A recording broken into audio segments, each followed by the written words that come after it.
right. Well, welcome everybody to this Plato webinar. I gather most of you are familiar with Plato, but I'll just say briefly that we're a nonprofit that focuses on bringing philosophical thinking to K through 12 students through working in classrooms and working with teachers, and we have fellowships for graduate students, all kinds of ways of exploring wonder and thinking and civil dialogue and ethics together with young people.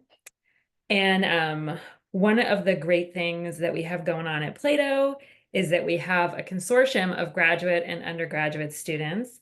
We felt like we were losing touch with folks when they graduated high school and they came out of sort of the K through 12 world, but were really passionate philosophers and really passionate about their connections to Plato. And so it's been a joy that we have this consortium of graduate and undergraduate students, and they do all kinds of wonderful things, including that they put together this webinar for all of us today, which is co-sponsored by the American Philosophical Association. So we appreciate that support for sure. And the webinar is The Purpose of the University Today, Student Perspectives. And you'll be hearing from a variety of students in different parts of the country. And I'll just introduce our moderators and then turn it over to them. So our moderators today are Erica Bigelow, who is a doctoral candidate in philosophy at the University of Washington here in Seattle. And Erica is philosopher in residence at a local high school, public high school, and doing some work in elementary school as well. Melissa Diamond is doing a PhD in the School of Education, has been working in classrooms in an elementary school in Seattle for a really long time now, and has been a fellow, a philosophy fellow, a Plato fellow. So I'm going to turn it over to Erica and Melissa and all of our wonderful students who put together thoughts for today's webinar. And yeah, I'll be over here. I'll have my camera off, but I'll be here. So if there's any tech help that's needed or anything like that, just hit me up. We're really excited to hear from you all, and thanks to everyone for coming. Awesome. Thank you, Karen. So as Karen mentioned, this webinar was something that the Graduate and Undergraduate Student Consortium started planning back in the fall, maybe early fall, maybe even late summer. And we, or at least just speaking for myself, I think that we could not have predicted kind of the direction that discourses on higher education would take in the ensuing months. Of course, there was already a really fraught discourse going on about the nature of campus protests and what is and isn't acceptable, both as a protest and as a university response to protest. And it seems like the conversation about what the purpose of the university is today is one that is only going to be getting more relevant as we kind of move through the next several years. So we are thrilled to have 4 undergraduate panelists with us here today, all of whom shared this passion for using philosophy to facilitate conversations about difficult topics. So Zoë Henry is a sophomore at SUNY New Paltz. Ryan Jung is a junior at Harvard University. Asen Katie is a second-year student at the University of Texas at Austin. And Uniquan is a sophomore at Columbia University. So to give you a sense of kind of what the format for the next, hour and 22 minutes now is going to look like, we'll start with some prepared questions that Melissa and I have put together for the panelists, but then we do also want to leave a chunk of time at the end for questions from the audience. Of course, you're also welcome to contribute to the conversation using the chat feature whenever it feels right for you. So I guess I'll get started with the first question that's on our little list.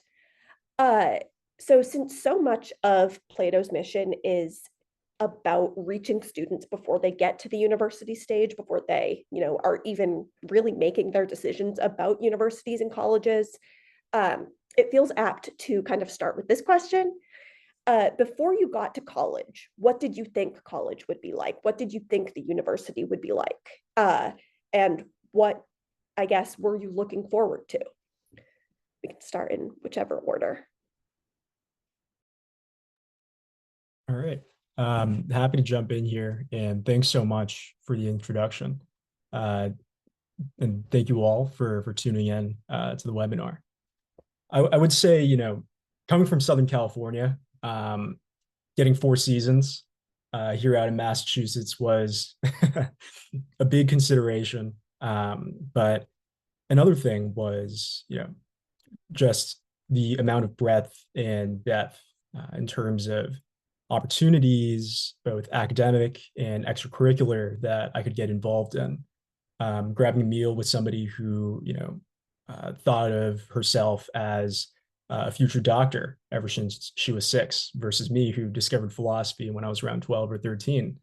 That kind of pluralism in interests, in passions, walks of life was something that I really was looking forward to, and blew my expectations out of the water as well. So learning from folks outside the classroom, whether that's in a dining hall or just in the college dorm, in the seminar room, just wonderful, wonderful opportunities.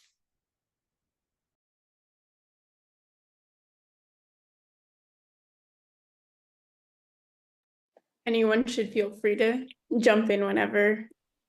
Cool, I can jump in next. Yeah, Thanks, I Anne. want to echo what Ryan said. For me, I come from suburban Maryland, kind of in the middle of nowhere. So coming to Columbia and the city of New York was extremely exciting, not just because of the school and kind of intellectual atmosphere and academics I was surrounded by, but also because the city itself provides so many different resources and opinions and ways to find community that I find really helpful and exciting in discovering myself. Some specific things about Columbia that I looked forward to when I was applying was the fact that we have a core curriculum. It's basically a philosophy class that all Columbia College students have to take, and we read all the classic books from like Homer's Iliad to Marx's Communist Manifesto, all the way up to contemporary readings like Virginia Woolf.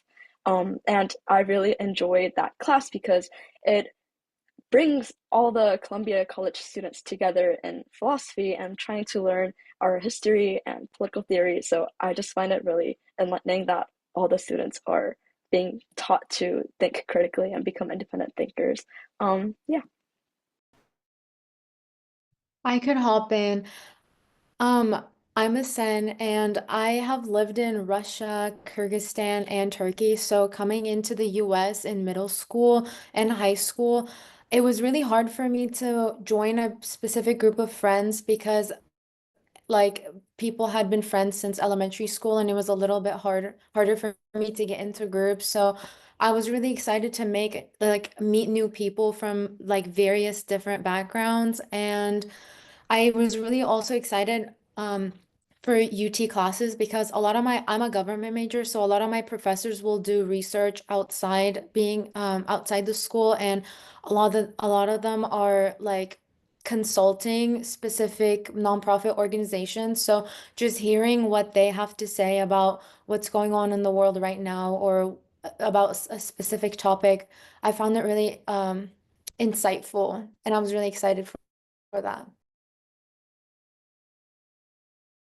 I'm Zoe. I guess I kind of have a unique experience of having having thought about what I wanted to get out of college twice, because I applied twice after taking a year off in between, to, work and just actually really, really reevaluate.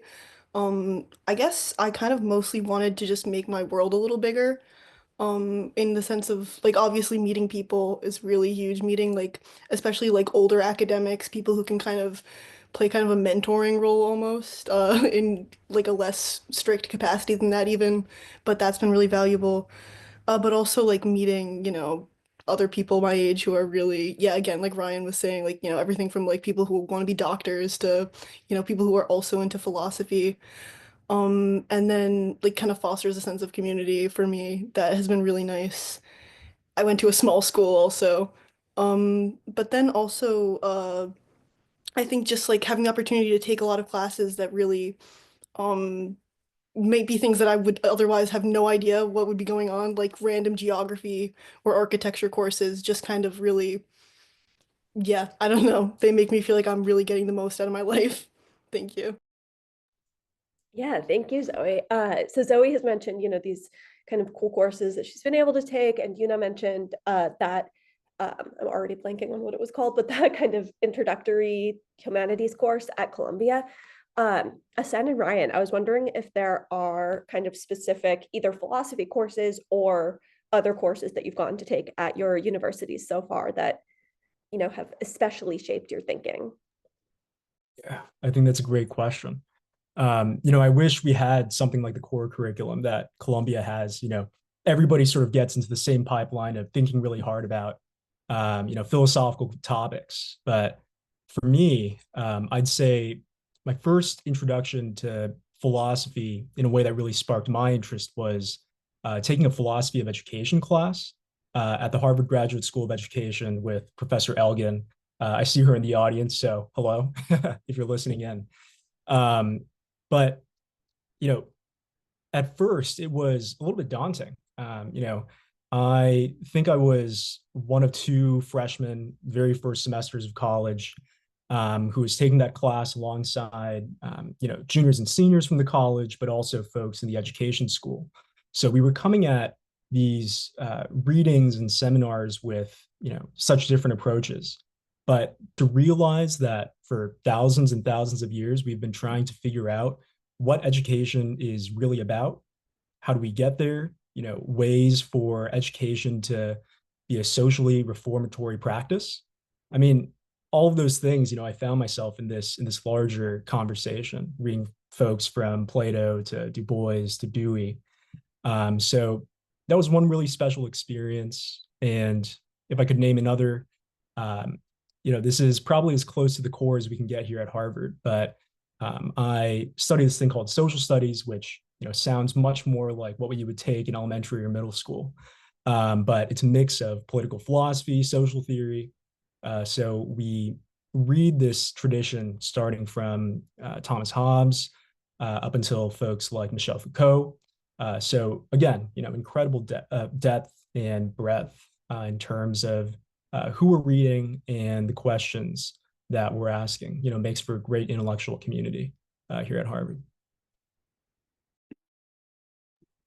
Yeah, for me, I'm in this semester, I'm in this class called Contemporary Moral Problems, and I think that class is the most interesting philosophy course I've taken because I was surprised about the open conversation that we can have now that it's harder to find like open space class. Like for example, some topics feel like off limits or uncomfortable to bring up, especially like abortion. We read a lot of philosophy writing about that. We'll learn about both sides, and I feel like since it's a contemporary moral problems class, I feel like it's helped me um, kind of solidify my stance on certain topics.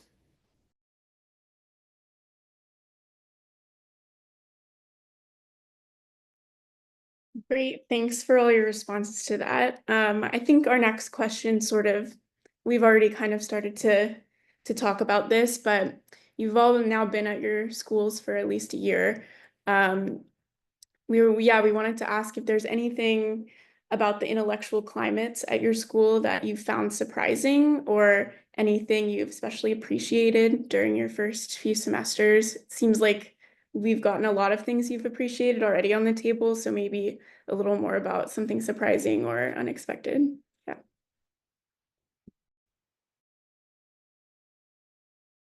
I can go first. Something that I was really surprised by when I came to college, and it took me like half a year to adjust, was how fiercely independent Columbia students were. I think that unlike going to schools with like bigger fraternity cultures and stuff, being in the city kind of forces you to form really deep one-on-one relationships rather than just natural friend groups. And we have to schedule meals like 2 weeks in advance to go downtown and stuff. So immediately, I think I sensed that my independent responsibility and like learning how to take care of myself, like I think all the students here got really quickly adjusted to that. Um, there's also a sense of intellectual freedom at the school. there's so many people who come from so many different backgrounds, and it's amazing trying to find common ground in morals and ethics when we're talking about CC or any kind of philosophy class. It's really interesting to hear about people's different backgrounds, families, what dance means to them. My roommate, for example, she's captain of Sabor, which is a Latin dance group. So I play classical oboe, and we have so many discussions about like how the arts relate to our personal philosophies and cultures and backgrounds. So it's really fulfilling to have small conversations like that where I find very valuable gems of how to connect with people on a more emotional and deep level.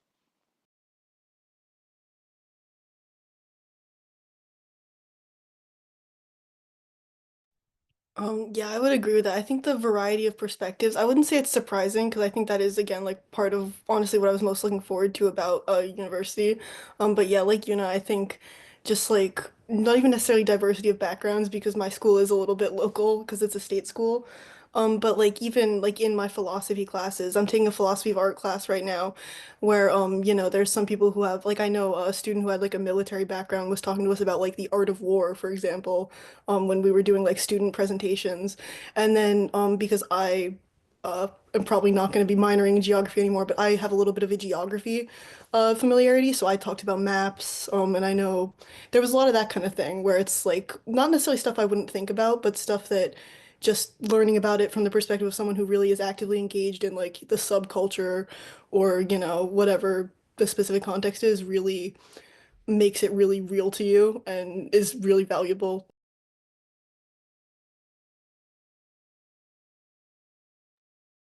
And maybe if I could pick up on what Asem was saying about, the intellectual climate. I remember taking a course with Professor Michael Sandel, who really got famous for teaching those justice courses, offering them digitally for the public.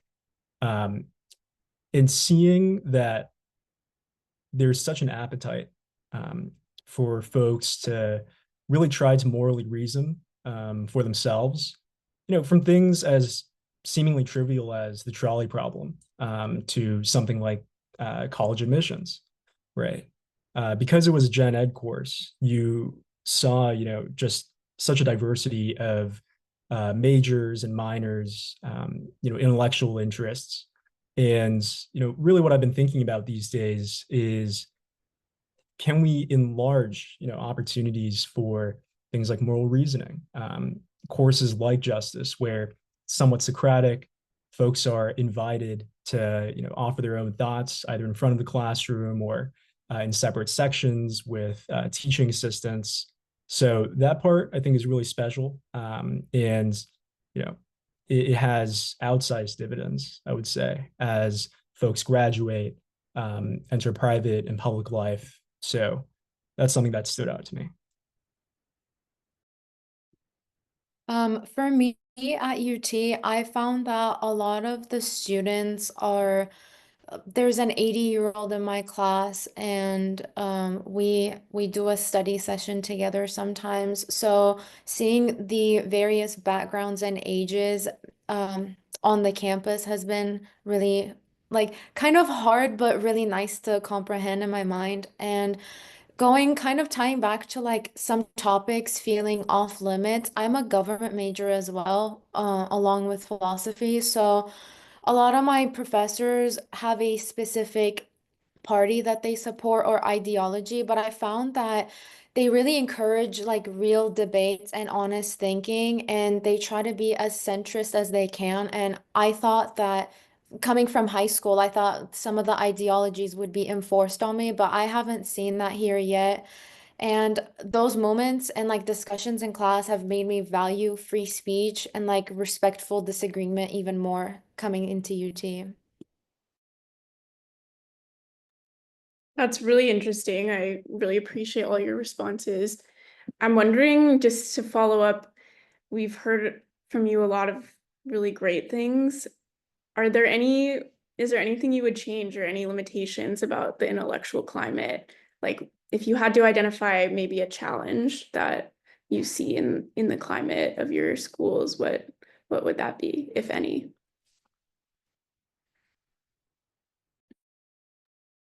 I would say for me, the incredible diversity of ways to take your 4 years at Harvard is sometimes a double-edged sword.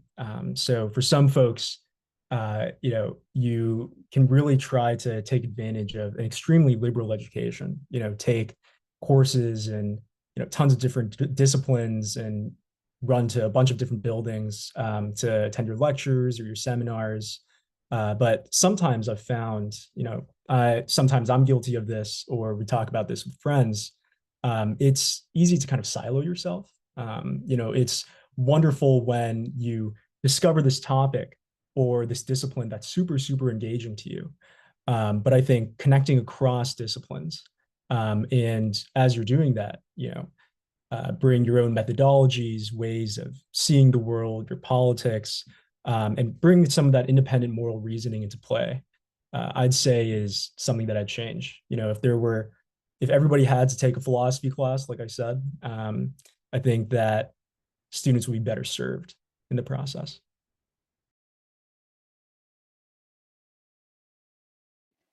I think a unique, I guess, like climate that Columbia has being in the city is that we have so many pre-professional opportunities that a lot of students end up falling into like the consulting slash banking pipeline pretty early. And I have, as a sophomore now, like when I was a freshman, I saw everyone around me come into college with really diverse interests and passions.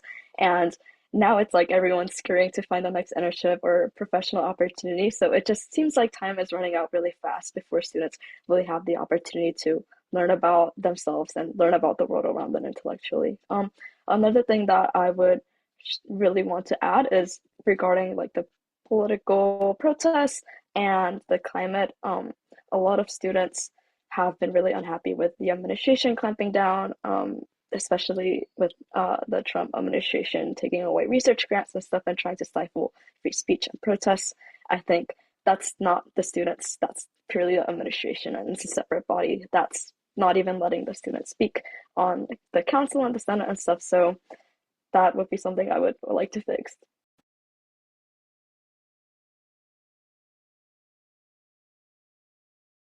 Yeah, I want to say I think especially recently I've been seeing the effects of like the political climate on, even if it's not like in explicit ways in the classroom, or I guess this is the definition of an explicit way. Like I've had a lot of professors like mention that it's kind of at least on their minds as they're creating curriculum, if not something that the school has kind of mentioned to them.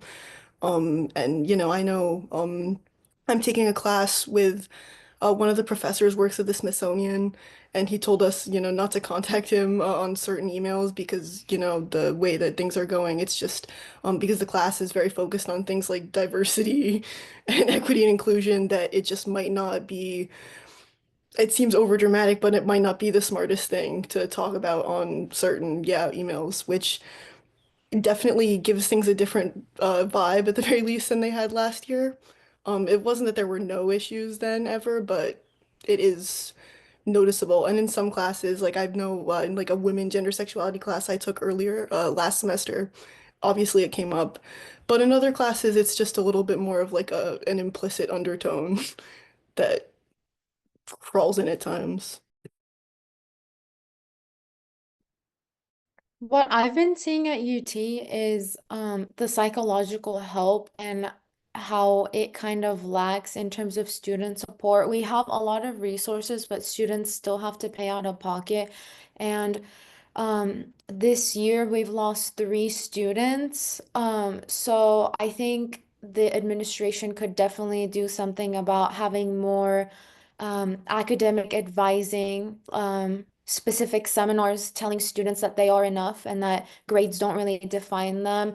I mean, UT is competitive, probably not at like Harvard level, but it still is. And I think a lot of students feel when they first come into UT, being in a big city and just living by yourself can really be hard. So finding like connecting students with certain communities that they will be interested in is something the administration could look. Yeah, that's awesome. Thank you. Thank you. I was actually just recently listening to a book, I believe it was called The Inequality Machine, that was kind of about ways that higher education can either promote or stifle social mobility. Uh, and one of the chapters, at least, had a lot of anecdotes about students who go to UT Austin in particular. Uh, both students who were kind of auto-admitted through the, I think it's if you're in the top 10% of your graduating class from a Texas high school, you're automatically admitted, but also students who came from, out of state or who did not fall within that 10%.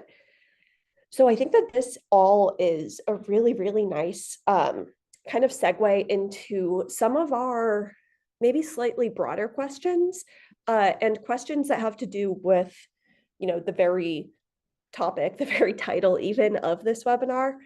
So I'll start with maybe the broadest one. This webinar, as you're all well aware, is the purpose of the university today, student perspectives. So with that in mind, I would love to get some student perspectives on the purpose of the university today. So I guess my question for our panelists is, what do you think the purpose of the university is?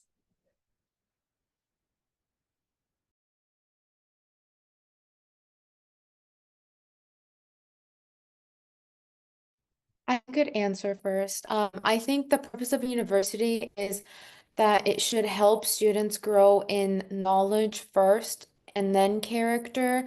It should challenge people to think clearly, live responsibly, and serve like the small community that they're in. And philosophy plays a big part in that, in the sense that it teaches us to think deeper, ask better and more educated questions, and reflect on what really matters to oneself and the society around them.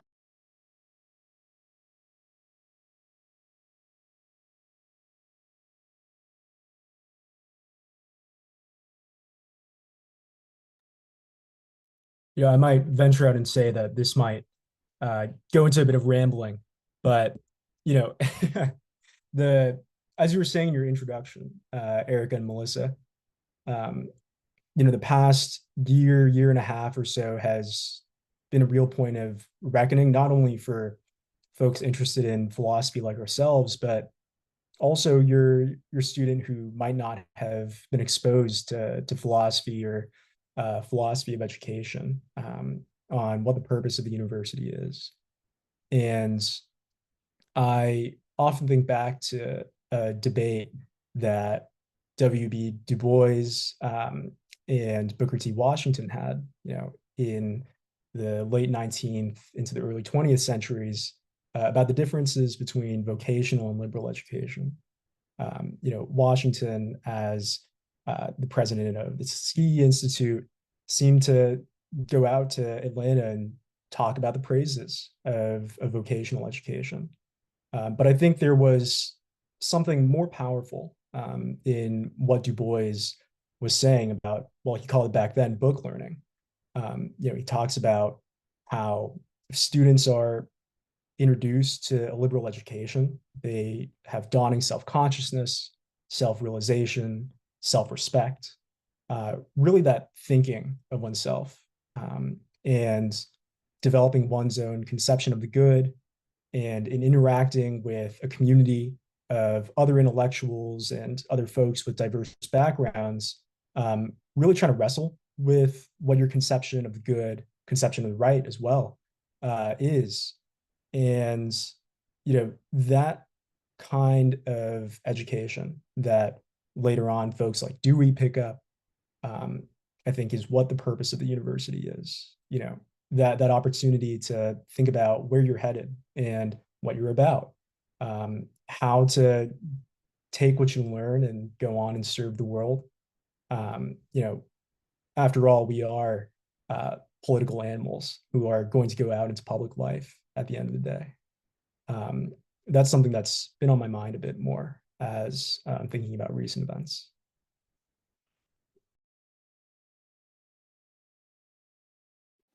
Yeah, I can add on to that as well. So I think Austin covered the basics about pretty much what an educational institution would look like And Ryan, we also read Du Bois in class, so it's really nice to hear you mention that.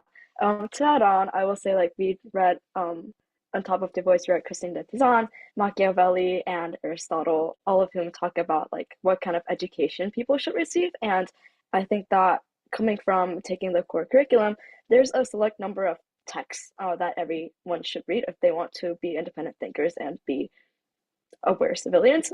So I think cultivating that kind of freedom and will and having people be able to think for themselves. And this doesn't just go towards like political theory or government, it also goes to cultivating hobbies like engaging in the arts or finding communities through dance groups or art shows, or even career-oriented clubs that give students a way to practically engage in the role and figure out their next steps. I think all of these go hand in hand with each other, and the university, obviously for undergraduates specifically, is a great place to find those places.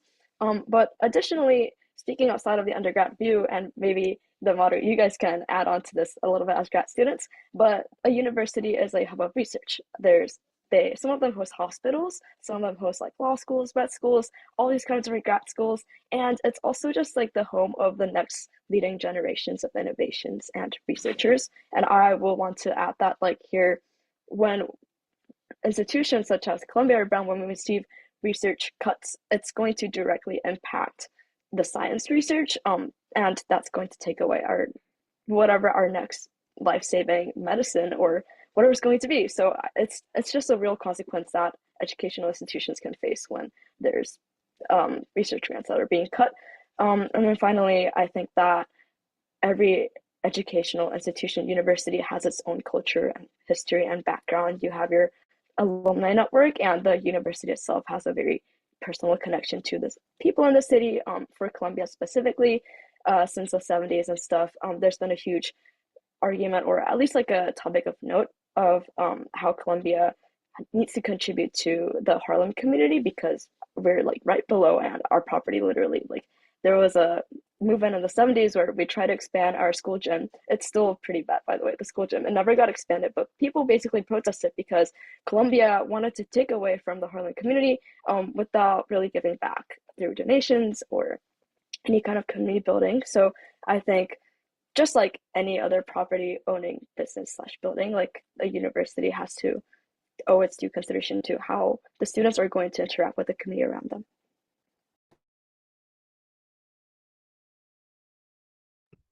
That point about the university's duty to like the community around it and like the space around it is really interesting. I think I had mostly been thinking about this from like a very like I guess Kantian perspective of reflective freedom almost as the point of university and higher liberal education generally. Like the idea of the freedom to choose how you think and to be able to like actually rationally endorse your own thoughts, I feel like is something that is kind of like almost implicit to college generally, or at least I definitely think of it that way. And you know, obviously that comes through classes, but it also comes through, I think, yeah, like participating almost in like a micro society and then also society itself as part of the school. I think also like as like a state school at SUNY New Paltz, I'm like very aware of it, like of it not as a micro society, of it as actually part of, you know, the state as part of New York. Um, and yeah, no, generally I would say that I think also social freedom I feel is a big tenet of school or of higher education, not just school generally. Thanks. Those are really interesting. I think we've got multiple purposes on the table. I heard briefly ideas about cultivating freedom, knowledge, community, character, different forms of all of those things. I just wanted to follow up with a question. I'm curious how well or to what extent you think your university fulfills its purpose according to the standards that you've advocated for here. In other words, do you think that you see an alignment between your view on the purpose of the university and what your university actually maybe does in practice?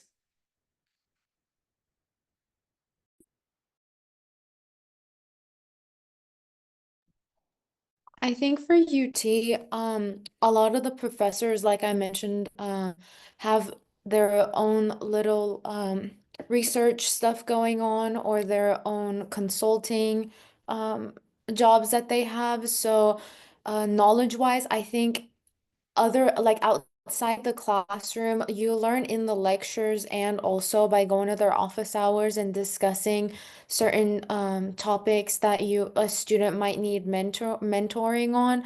And when it comes to character, I feel like UT is so diverse and in a city and will connect you with an alumni or some sort of company that they work with. For example, since we're right down the street from the Capitol, a lot of the students through UT have been able to get internships at the legislative sessions, and a lot of my friends benefit from the real life experience and have said that working in politics as being like as government majors have helped them build their political character in a way on how they compose themselves and what they should speak on, what they shouldn't speak out on.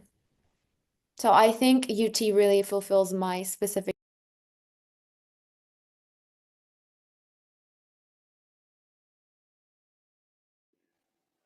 That's great to hear. Columbia definitely has not fulfilled students' needs when it comes to protecting us from political protests and just cultivating a more free and compassionate community. I feel that, it's difficult for the administration when there's all these threats about donations being pulled and the media kind of portraying student protests as anti-Semitism. Some of it definitely is, but a large part of it, like when Columbia students are protesting, so many people are not doing it from a point of ignorance or polarization. So many people are doing it from a very nuanced and compassionate perspective, with respect to their own backgrounds and how that relates to the Israel-Gaza conflict, and also knowing about the geopolitical tensions and just knowing about what's going on in the world. It's not as binary as the media often portrays it, which has caused a stress to the administration and how they have in a circular motion tried to deal with students. But last year we had the new Shafiq, who dropped out after being president for 1 year. She called the NYPD onto campus 2 times, and I was a freshman in my dorm when this happened. They called the NYPD. Students from dorms like took videos of it because they forced everyone out, and it was like literally like a huge line of NYPD cars coming into campus and just hundreds of policemen like going into this one hall. And it like as a student, it's insane to see that. And for some of my friends who are students of color, who come from low income backgrounds, or they're immigrants, or they don't even have a citizenship, like it's just when ICE walks through the campus doors and our dorms, then it's just how is the university going to protect us and become an intellectual haven, become a safe space for students to be able to focus on midterms and studying without being stressed about their families and their citizenship taken away. So these are like very hard challenges to be met from the administrative side. And it's difficult to deal with this when the administration isn't in conversation with the students as much. And there's so much external pressure from people who don't quite see the views of individual students on campus. And the media doesn't always speak for the climate here. So I think a lot of this has added to a difficult situation where students don't feel that the administration has done a great job trying to protect that kind of flourishing intellectual culture.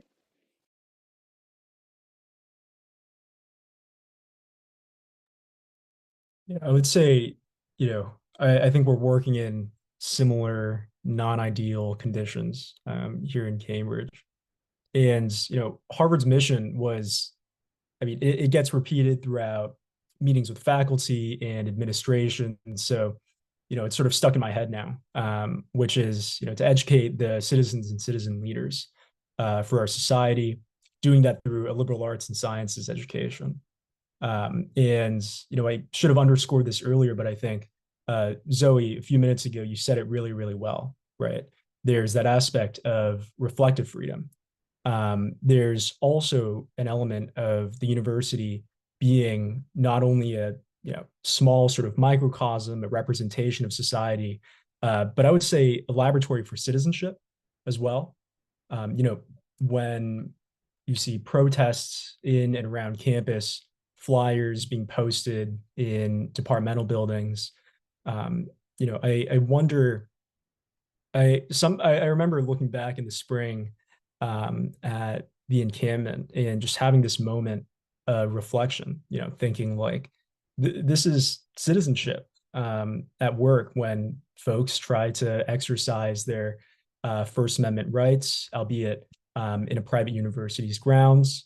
And they're interacting. They're going to dinner and having conversations about the conflict in Israel and Gaza, or even now with threats to funding and visa statuses being revoked for, I believe it's around 12 Harvard affiliates as of this evening.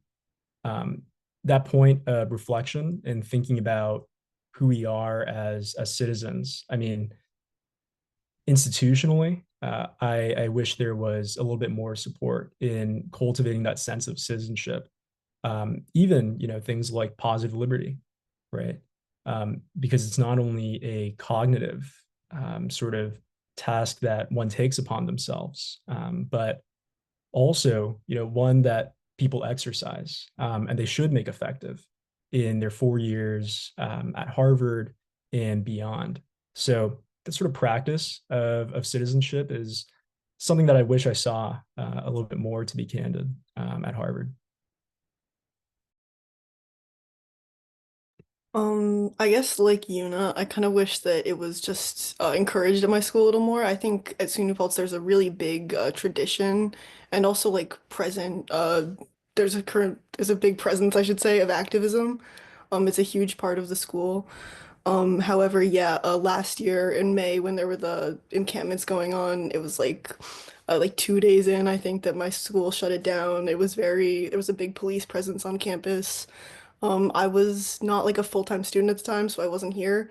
But everyone I know has a story of watching, state troopers come in with batons and storm the campus. That might be a bit inflammatory phrasing. I'll take that back. But, state troopers come in. It was really traumatizing for a lot of people. Like, then the next day they have to go to classes there. And the school did call the police on its students at the end of the day, which one is obviously going to make it really hard to feel safe as a student. But also, yeah, I think it is kind of almost a rejection of their own principles of, I would say, encouraging citizenship and providing a little place to model citizenship while actually also participating in it. Because, yeah, I think that to an extent, civil disobedience is definitely a feature of citizenship. And so it was really disappointing to see it discouraged in that way. Yeah, thank you all. These answers have been really thoughtful and like well thought out. So as you've all kind of alluded to, realistically since the founding of like the university as an institution, but particularly over the last 18 months or so, the kind of political tumult, I guess, at universities has reached levels that, at least from what I can tell, haven't been seen in decades in the US. Of course, different universities, as you've all pointed to, have responded differently to student demonstrations and to, more recently, the current administration's attacks on education, including student services, student and employee visas, and immigration issues, research funding, and so forth. The question I was going to start with was going to be, do you feel like your university has met the moment well? It seems like we've kind of tackled that, where, most of the answers are no or not quite. So I guess instead, I want to ask, what do you think that your university can or could or should be doing instead to support its students and to support its mission or its, purported mission at this time? What do you want to see from your university? And then after our panelists kind of talk through this, we will also open up the floor for questions and comments from the audience. I wanted to answer in terms of UT. I think UT has tried to support students and keep things running in terms of like education wise. And I think universities should protect free speech staying neutral in politics and creating a safe space where students can speak and learn about like no matter their views. But for example, I think in April we had an Israeli block party that I think the Hillel Foundation hosts every year, and there was a pro-Palestinian protest going on right at the end of the festival. So I think UT has taken a more neutral stance now. But compared to last year, transferred in this year from Trinity University, so I wasn't here when the protests happened and the National Guard was called. But I think personally, like speaking to my friends with various different backgrounds of politics, I think overall the administration's choice on letting the protest happen, I think it disrupted the learning environment and shifted focus away from the university's mission.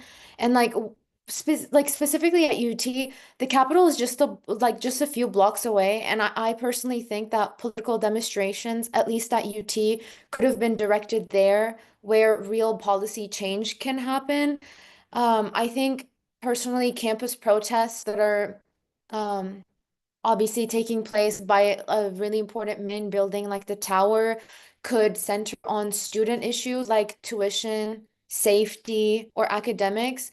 I think turning UT into a stage for international conflicts risks creating, and it did create risks of unnecessary division, and it took away from what I believe what colleges meant education. I think UT does a great job with supporting academically with if you're pro-Israel or pro-Palestine. There's a lot of seminars that you could go in and learn more about both matters. And I think like I said, the Capitol being a few blocks away, I really would have wished to see political demonstration taking place at the Capitol instead of the school campus lawn, which caused more division on campus.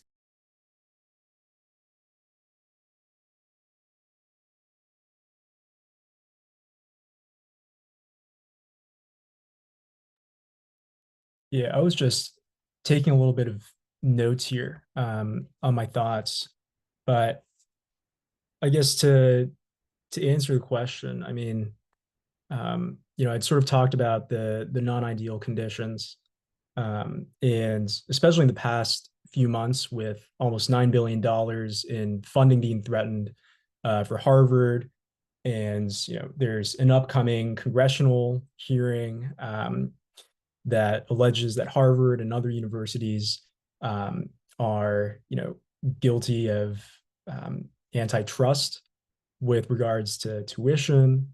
I mean, all this stuff is making me think back to another time in the 50s and 60s when you saw an oppositional relationship between the federal government and universities, both private and public.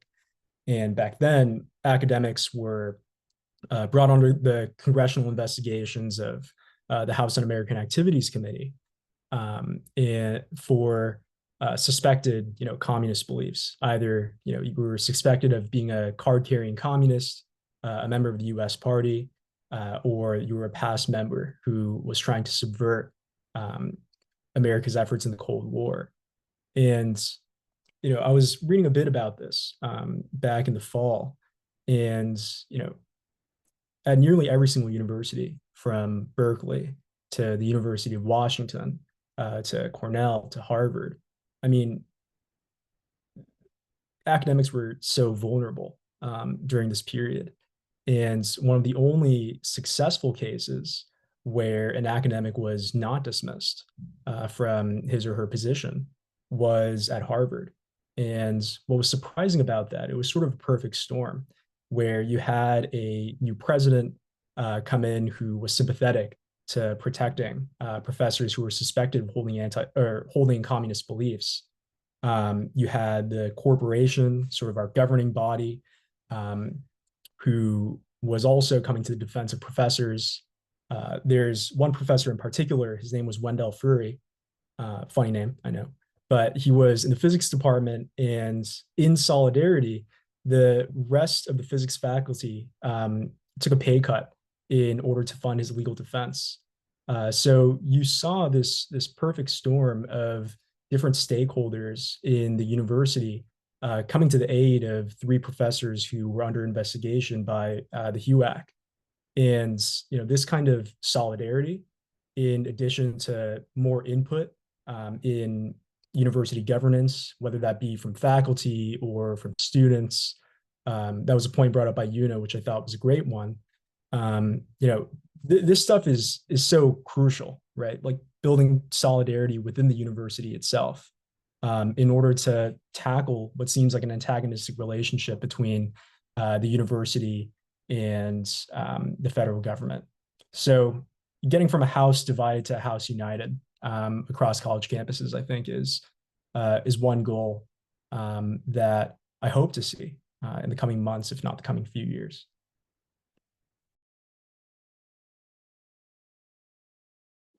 I was just thinking about an article that I recently read about how the big law firm Bois was targeted by the Trump administration's executive order that stripped the firm's security clearances and business with the government and targeted some of their clients. Bois is a huge law firm in New York, very well known, and they've traditionally had a lot of engagements with the Democratic Party.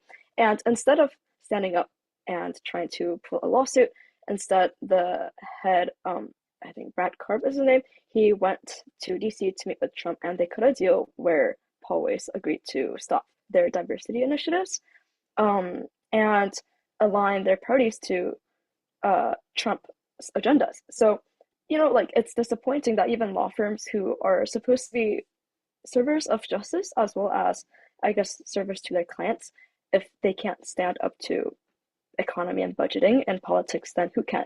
But I think on a more personal level, it really strikes home to me because Columbia is an educational institution. We're not just a corporate law firm. We're a nonprofit that, unfortunately, like other nonprofits, we actually, I'm not sure if Columbia is a nonprofit. Sorry, I take that back.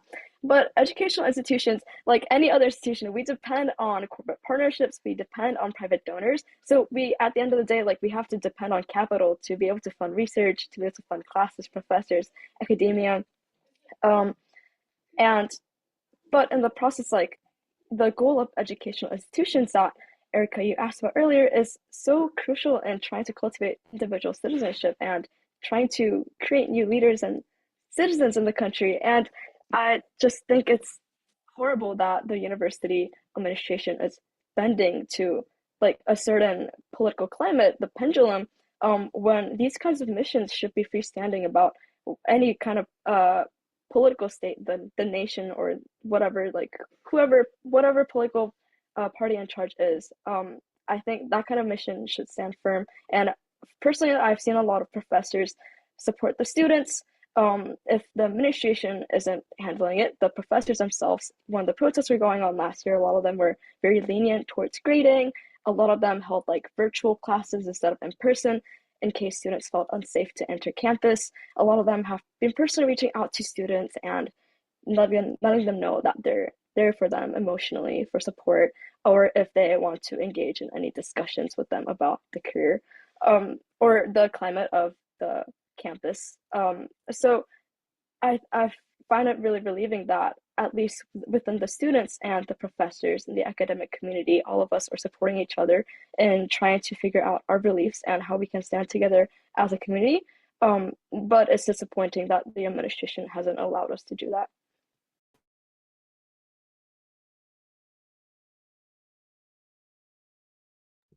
Yeah, I think generally just more of an interest or even a tolerance to hearing dissenting student opinions would really, I think, have made a lot of a difference and would continue to make a lot of a difference.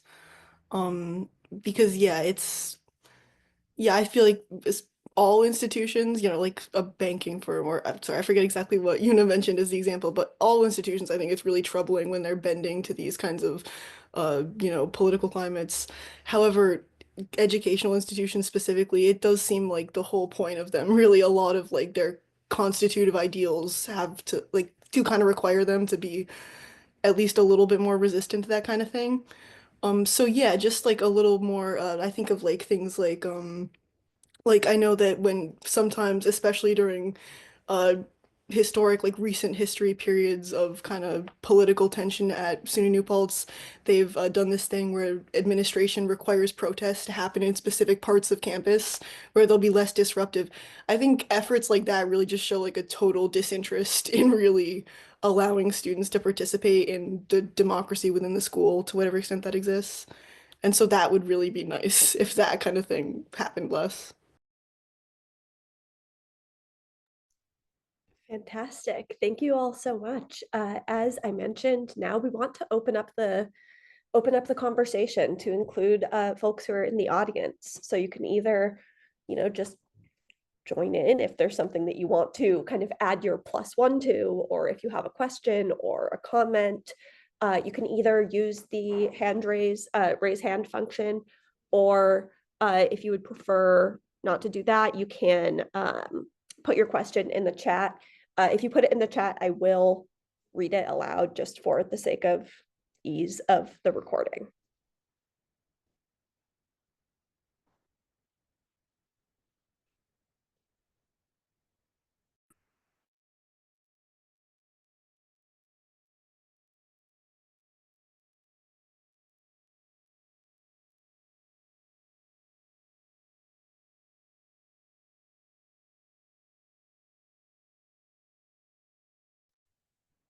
I have a question for the group, Erica.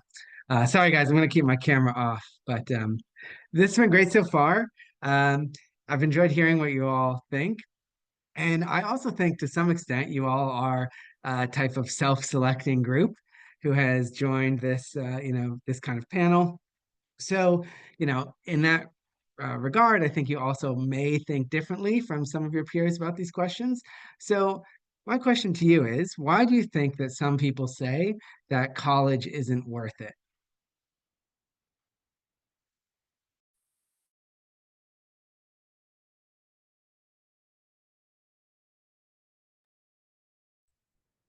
I guess I could jump in here. First of all, Dustin, thank you so much for your question, and I think it's a really important one. The first place that I think about is college tuition. You see them climbing and climbing. I remember back in high school, there was news that New York University was, asking for about $80,000 to $100,000 worth of tuition, followed by, the University of Southern California, and so on.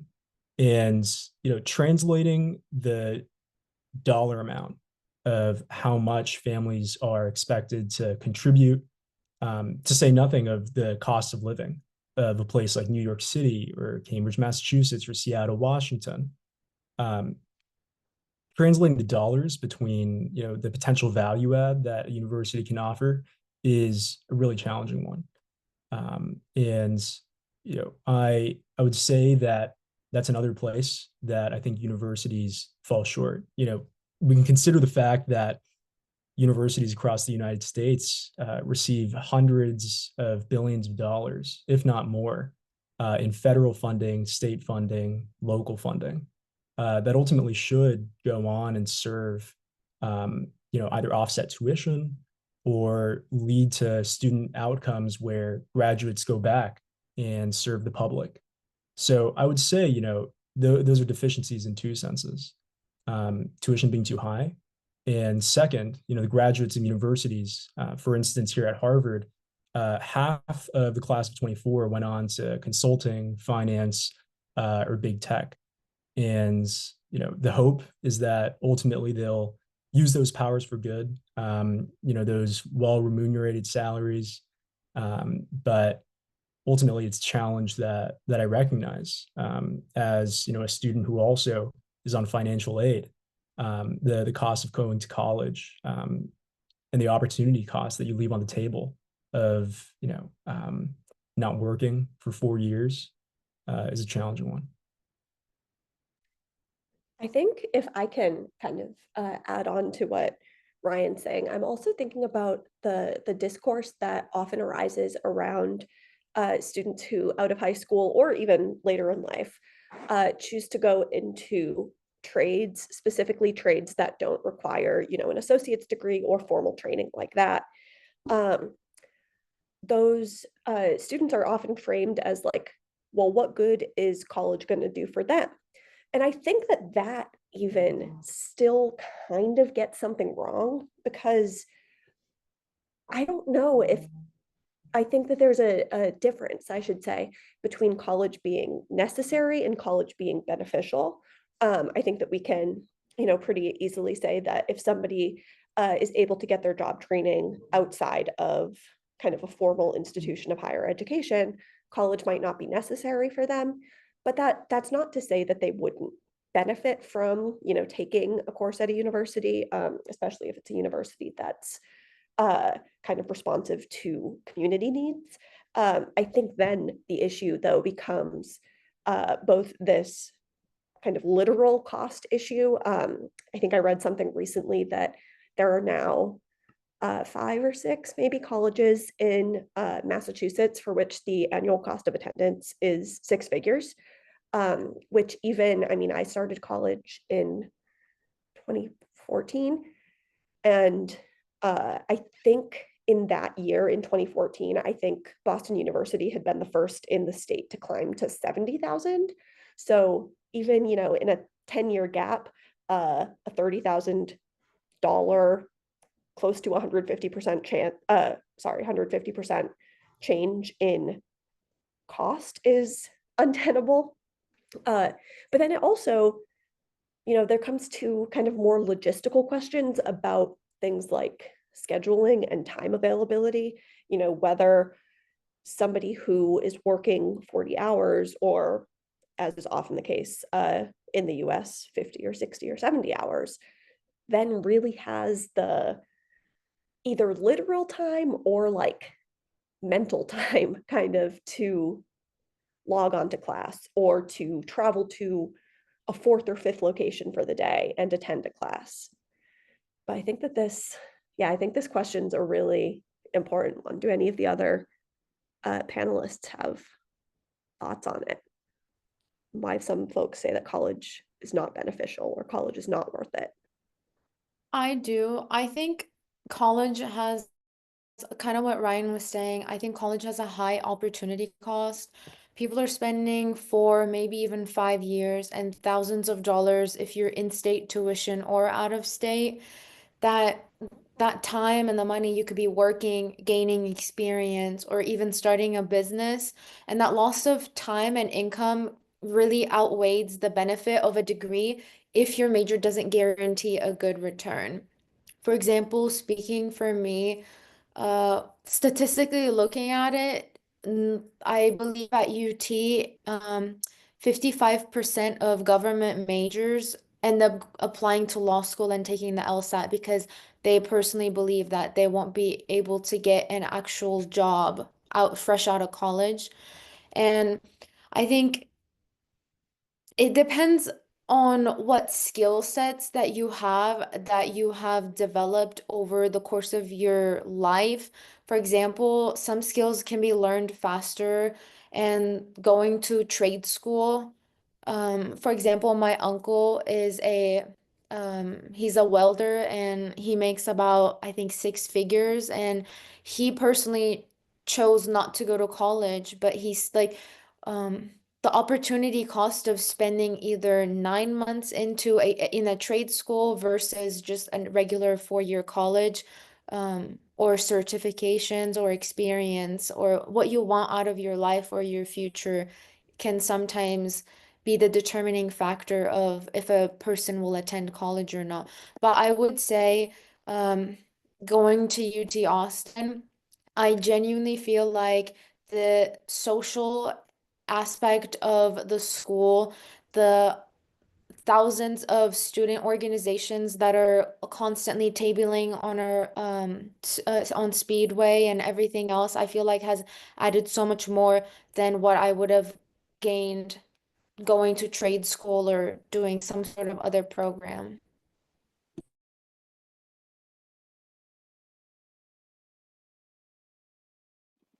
I guess to complicate the discussion about trying to afford college, which yeah, it's insane. It's insane. It's not just like tuition once you get it. It's like also the application process.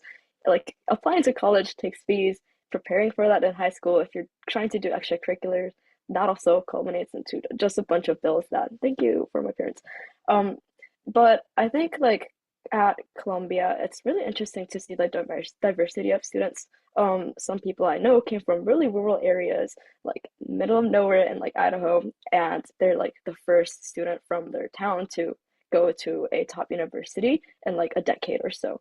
And I like it's pretty cool how these students they were able to secure scholarships and go find themselves like educational opportunities and then eventually end up at Columbia where they're able to interact with so many more people from the global like global nations and take on different perspectives and engage in different opportunities. But I think that of a lot of people don't have the privilege to be able to explore themselves and realize the ambition that they could have for the world and other opportunities that may open up once you get a university degree, or even once you go to university and you meet people from different backgrounds, cultures, ideas, and you get to explore different thoughts even. This might be a little bit cheesy, but it reminds me of the saying, I'm a philosophy student. I've studied philosophy at college, so this is what I'm here for anyway. But like the Socrates saying that's like a life unexamined is not a life worth living. I think that rings pretty true for me. And fortunately, my parents were able to afford that. But again, like I know so many of my friends who have immigrant parents or they have siblings and stuff, and they feel a lot of personal guilt for going to college in the city and having fun and having this great education when their families are breaking their backs trying to afford it, and they also have to think about their younger siblings who like how they're going to afford their education too. So many different considerations to go into, and I will also say that like sometimes college also opens students up to non-traditional pathways as well. Since we're in the city, like I know there's like crazy students at NYU who are like part-time models and stuff, or they're like filmmakers, and they do all these unconventional activities, and they are able to explore that once they come to college. And some of them, there was a student recently at Columbia who dropped out after trying to create like a startup. So it's insane that how what students can make decisions on once they're in college as well. But yeah, a lot of reasons why I think people might think that getting a college degree might not be worth it. Yeah, I would agree with I think what everyone said that you can't really disentangle any of the is college worth it discussion from just like the logistics of privilege. Even if like, there are ways to get around like logistical barriers, financial aid, all those things. But at the end of the day, like there are a lot of people who it doesn't work for and also who it might not at least seem worth it like in the moment, even if that's like a bit of a maybe a harsh call to make overall. At the same time, I do think like I guess worth it is again, it's kind of it depends on what you're looking to get out of college on an individual basis, but I do really think there's something to be said for like um yeah, like no matter what you do, it will probably benefit you a little bit to have even like another lens of looking at the world. Like I think every single class is gonna provide you with in its own like unique little way. Just like to really get used to, or not even get used to, but just gain some dexterity really with like different perspectives. Which, obviously like that will help you get along with people, but also just it really makes you understand the world. I feel like a lot more. I think we would all agree with that. I wanted to add one last thing specifically about UT Austin. Recently, this year in February, the Austin, I guess legislative, initiated a series of zoning amendments. And in West Campus, where most UT students are currently residing, they're planning on having buildings up to 600 feet tall, like more than 40 stories, um, higher than the Frost Bank building, just a couple of streets downtown. Um, my biggest question about this zoning expansion would be, will it actually make housing affordable? Because a lot of the buildings that my friends are living in, um, just to give you guys some context, my an apartment with a connecting bathroom and a closet it runs about Like 1,300 to 1,500 without including utilities, parking, um, or just anything. Um, Most of them are a little bit close by campus, but what I personally want to see is the buildings that we're in are half empty because students are not able to afford them. A lot of students don't get FAFSA because they don't qualify.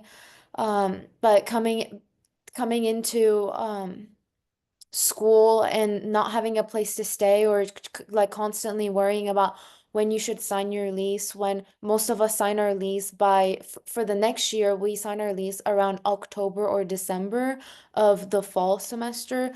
Um, I just think I wish that there was more of like a pricing amendment issued by the city of Austin, because the buildings are not very durable either. There's been a lot of issues with them, water leaking and stuff. So when it comes to housing specifically, I think or choosing a call or deciding if you want to go to college, I think the biggest deciding factor is first the tuition and then housing, which UT Austin has been doing a very bad job at because um the dorms can't even hold all of the freshman classes, so people are forced to live on these very expensive buildings outside campus that they can't afford. Thanks for all those answers to that question. That was great. I definitely have more questions, but I want to give the audience a chance to ask anything else. We still have 15 minutes. Kathleen, do you want to jump in? I think you're muted. Right. I was wondering what you all think the place of philosophy at the university is, given the current climate and all the things you've been mentioning.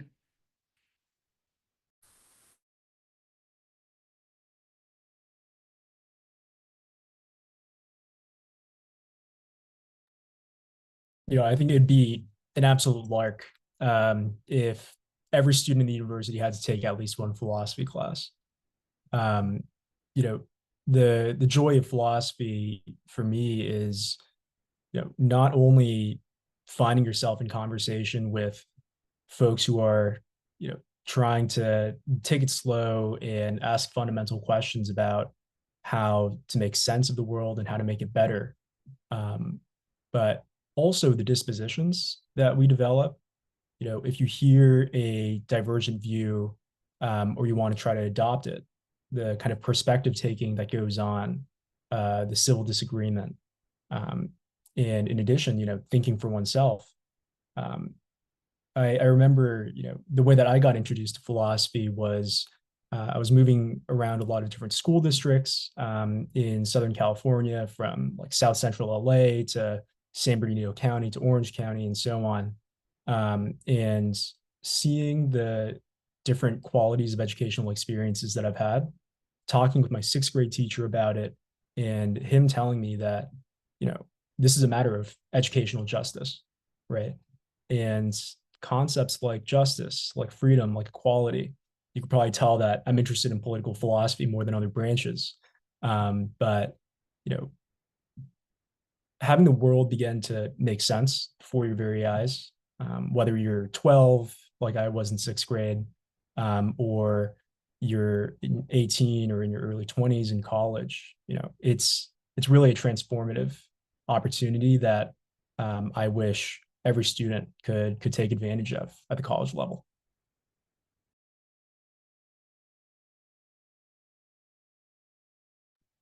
I could go. Hi, Professor Higgins. Thanks for coming.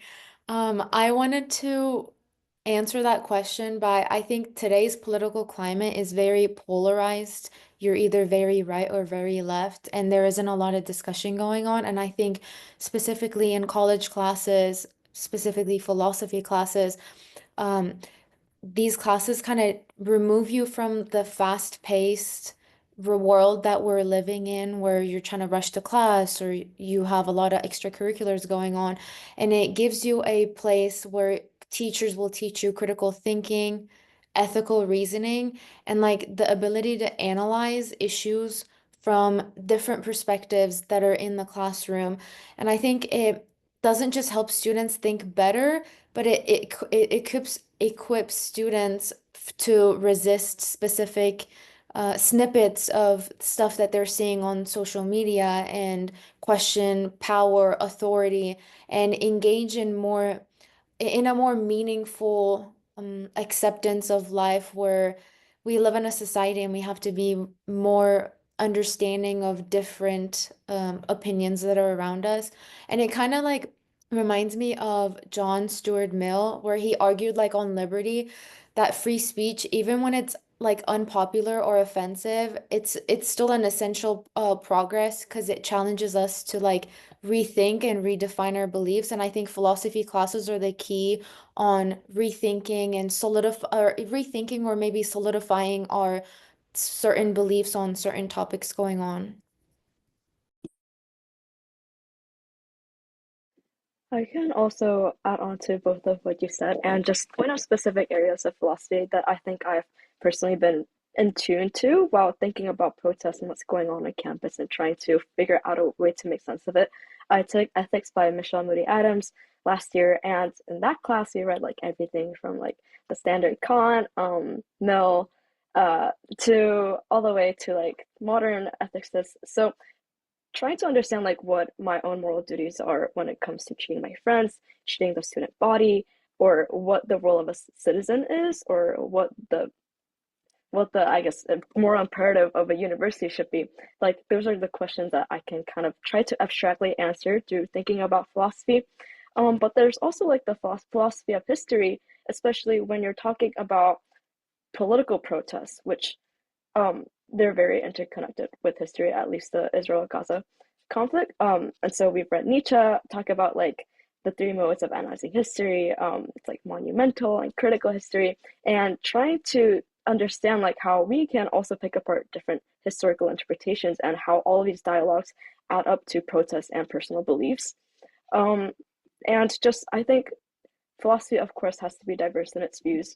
A lot of Columbia students read Edward Said. A lot of Columbia students, the same Columbia students, actually also read Hannah Arendt, who wrote about the Jewish identity and totalitarianism. So philosophy should be a place of free discourse and extremely ambitious individual thinking. And I just like classrooms should obviously support this.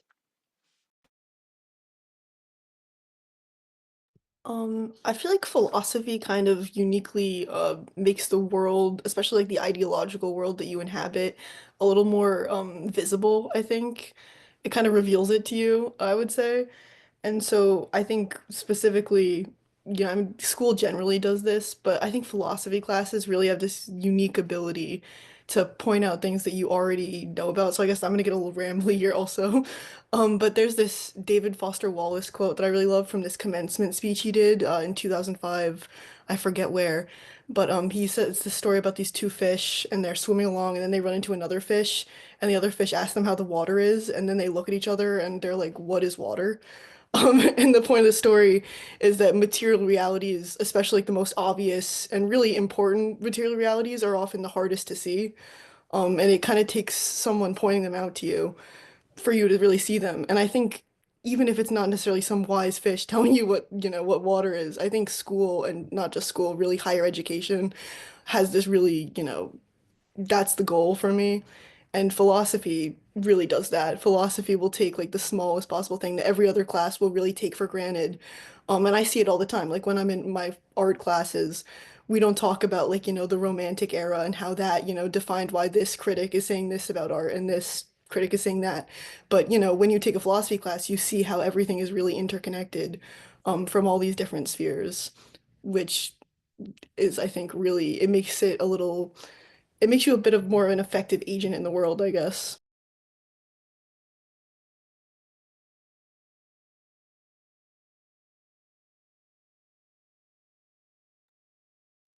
Any other questions? I think we would have time for one more.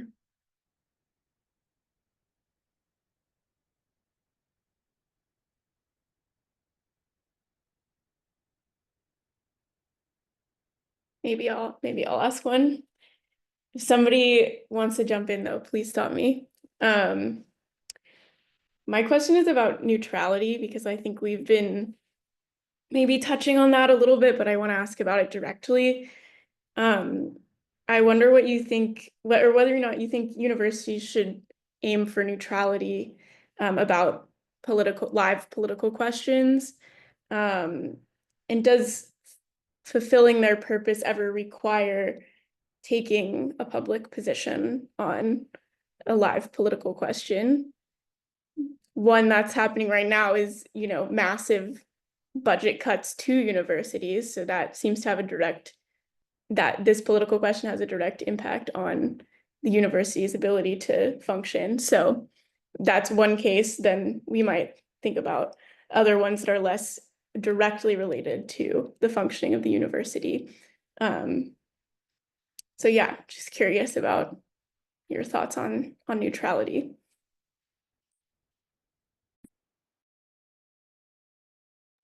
I think because universities are so diverse nowadays that it's kind of like their duty to make sure every student on campus feels safe to express their opinions.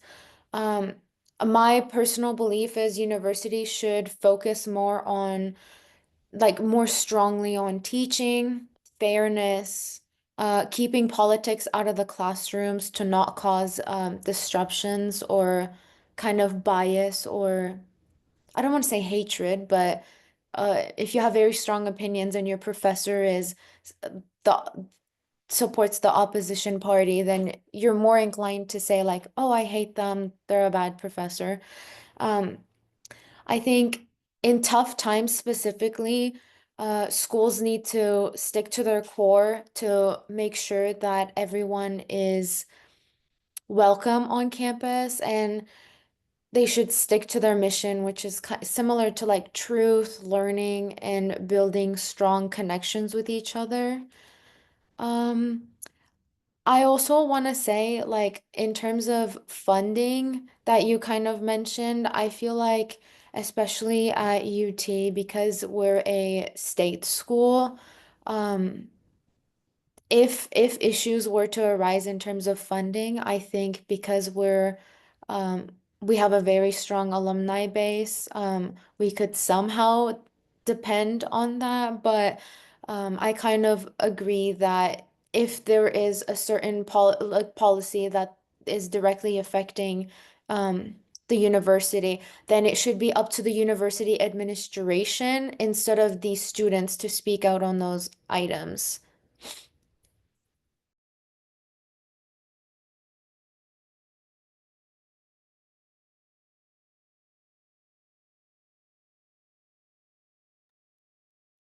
First say that the existential sort of purpose and what makes a university unique is this commitment to finding knowledge. I don't want to say discovering knowledge, it's a whole like epistemological question. But threats to that academic freedom, which I think comes in two parts. The ability for free inquiry and rigorous inquiry. When those are under attack by a live political issue, I would say that it's justified for a university to speak out. I'll sort of keep it there. I know we're running out of time, and I want the rest of the panel to offer their own thoughts as well if they have them.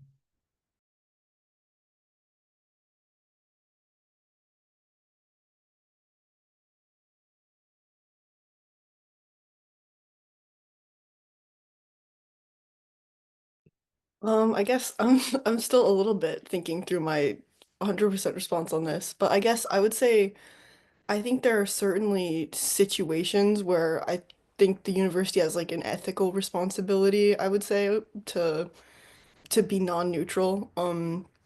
I think like yeah, if I'm like even like going back to like I guess like dissent and like theories around that, I feel like even like in legal senses, like it's pretty I think it's pretty evident to me at least that there are situations where it's kind of almost more just to go against the grain And I think that, yeah, the school should probably be doing, the schools generally should probably be doing that, when it's like, situations of like extreme, like moral right and wrong where there seems to be an obvious solution. But then again, when is there an obvious, actually, I'm gonna let you to speak. I'm not 100% sure.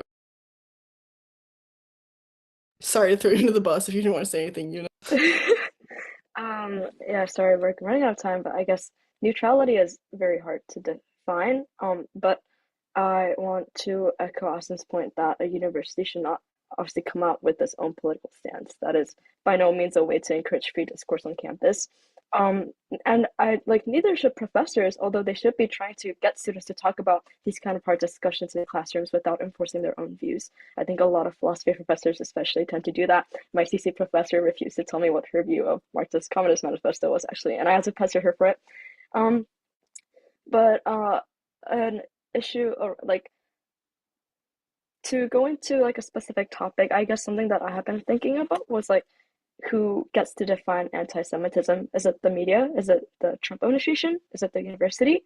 And different students hold different views on what anti-Semitism means too. And it's difficult when the administration, without much of that student representation, clamps down on everyone involved, which, impacts not only like protesters, but also Jewish students as well, and all these kind of different researchers and faculty members and academics who rely on university tuition. So it's hard to protect that and trying to define what neutrality means on a larger scale. But I guess this is such an easy way out to answer your question, but obviously student representation on every level would probably benefit everyone.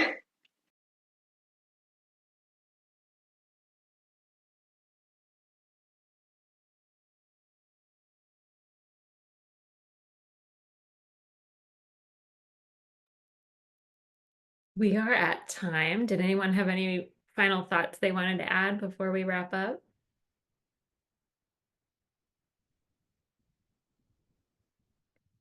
All right. Well, I will just say first, a really big thank you to our panelists and our moderators. This is sort of one of the most joyous parts of being part of Plato is to just listen as you all do your great thinking and your careful discussion. So we're all grateful to you for putting this together and for putting your thoughts out there in the world and being so deliberative about it and those kinds of things. Amazing. I'll just let everyone know who's still here in the webinar that we have Plato runs every other week, roundtable discussions. They're just drop in, they are open to the public. Our next one is on April 24th, and I popped in the chat the link to the roundtable so you can get more information. And I also just want to point out that we have our biannual conference coming up in the Boston area, June 27th and 28th. And the topic is philosophy and civic engagement, which certainly came up today in this conversation and comes up quite a bit generally. So if you're able to come to Boston, please go ahead and register for the conference. We would love to see you there. As philosophy conferences go, it is like the most warm and welcoming and just really joyful environment of people who love thinking together with young people and each other. So I highly recommend, not just because I'm Plato's education director, but because it really is a great time. So thanks so much, everybody. Again, it really did my heart good to hear you all and your thoughts. And thanks so much for being so brave. And thanks so much to our great moderators. And I just wish you all a peaceful evening and let's call it near future. So I'm going to go ahead and end the recording and end the meeting. Thanks, everybody.